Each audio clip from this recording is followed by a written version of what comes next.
Hello guys, how's it going? My name is Dal, and this week we got yet another set of class updates coming to the patch of 10.1 over on the PTR, as more class tier sets become available for testing and feedback, with many class bonuses receiving much needed improvements. This week also features more class changes, like even more tuning for the ever-changing spec of the Shadow Priest, as well as brand new PvP talents, where our favorite classes gain even more powerful abilities to help shake up the Season 2 of PvP. In this video, I wanted to highlight some of the biggest changes coming to our classes in this recent PTR build. But right before we get into this update video, most of you guys watching these are still not subscribed. However, the more of you remind, the more of you do. So let's keep it going. Subscribe to the channel as well as hit the bell if you're watching these videos anyway, especially if you're looking to get regular class and content updates for all the future Dragonflight builds. First, we have a few changes coming to the class of Druid, mainly for the ferocious spec of the Feral Druid. Cat Druids are seeing changes to their spec talent tree to help improve their combat performance, specifically in AoE encounters. Blood Talents has been upgraded, enhancing an additional finisher move after using 3 common point generating abilities. The talent of Thrashing Claws has been adjusted, creating a clear choice node between bleed-focused builds as well as playstyles focused on clawing swipes and bites. The talent of Wild Slashes becomes a tad more effective, while the damage of swipes and brutal slashes gains separate damage improvements. Finally, Moonfire empowered by Lunar Inspiration becomes 8% more effective. The spec of Survival Hunter has gotten an adjustments to the new tier set bonus. The 4 set now reads, every 25 focus spent reduces the cooldown of Wildfire Bomb by 1 second. Target of your latest kill command takes 100% more damage from your Wildfire Bombs for 8 seconds. Which allows you for a consistent interaction between your pets and your explosives. The Mage tier set is also receiving some upgrades, starting with the spec of Fire.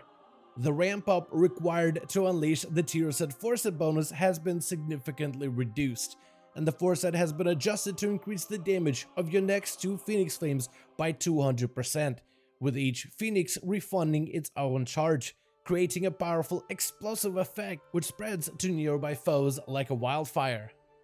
The Frost Mage 2 set bonus has been adjusted to empower both Flurry and Ice Lance damage by 10%. Flurry causes an explosion on impact, dealing half its damage to nearby targets. Casting Ice Lances against frozen enemies has a chance to proc Brain Freeze, which leads to even more flurries. The Windwalker tier set has finally got some tuning numbers in this recent PTR build, which allows us to evaluate it even more evenly. The 2 set bonus will increase the damage of Rising Sun Kick by 15%, which greatly improves your single target output. Rising Sun Kicks have a 30% chance of going Nova, exploding onto nearby enemies. The 4 set gives you auto attacks a chance of spawning a Shadowflame Spirit, which duplicates your abilities for the next 7.5 seconds at 20% effectiveness. The spec of Shadow Priest has gone through even more tuning changes in this recent PTR build. The base damage of Shadow Word Death has been further reduced, but its execute value has been greatly increased. The talent of Mind Spike has quickly grown in popularity, overshadowing the Mind Flay playstyle, and is being reduced to help bring both abilities more in line. The talent of Mental Decay helps boost the filler ability damage even further, and has swapped places with Unfurling Darkness. The damage of Unfurling Darkness has been greatly improved, becoming 75% more effective. Shadow Priest preferring the Idol of Cthulhu playstyle will be able to conjure tentacles every time you cast Void Torrent. Torrent base cooldown has also been reduced down to 45 seconds. We also saw talents like Mind Melt, Malediction, and Inescapable Torment become a 1-point talent node for Shadow, which allows for even more build versatility. The Enhancement Shaman tier set bonus has gone through quite a little revamp, becoming a lot stronger than ever before. First, the 2 set bonus Mastery proc has been doubled in value when using the talent of Sundering. The foresight causes Sundering to empower the Shaman further, increasing both the physical and fire damage by 30% for 15 seconds, while empowering your next few chain lightnings, causing them to be 100% more effective while refunding a portion of their maelstrom spent. The Arms Warrior tier set has been reduced in this build, with the crit damage increase proven a bit too strong, reduced down to half its original value. The Protection Warrior tier set 2-set bonus will be more effective at reducing last stand cooldown, while the Foresight causes shield slams during last stand to create a shockwave from every single slam. This PTR build has also added even more PvP specific changes, starting with adjustments to the Orc racial for PvP combat. As part of the patch 10.1 update, the duration of most crack control effects is being reduced for PvP, which makes the Orc racial stand out. The hardiness passive is therefore set to lose half of its value, to make sure it doesn't pull far ahead of other racial options for PvP. Next, the Healer Druid spec is getting a new version of Reactive Resin, which works like a Dispel Protection. Any player caught removing your healing effects becomes slower with every removal. At 3 stacks, they're silenced and rooted, which helps combat purge heavy gameplay. The Fire Mage talent of Flamecannon is being redesigned. As long as no enemy is within 20 yards of the Fire Mage, you grow stronger, gaining more power, more health, and a longer range every second. Keeping your distance will be even more important when using this altered PvP talent. Initially, priests get a new PvP talent of Absolute Faith, which grips your allies to your location, linking your health pools together and sharing it evenly. This effect didn't even last 1 week, and has been changed to an Absorb Shield instead, which covers your entire party, which in some cases could actually be even more valuable.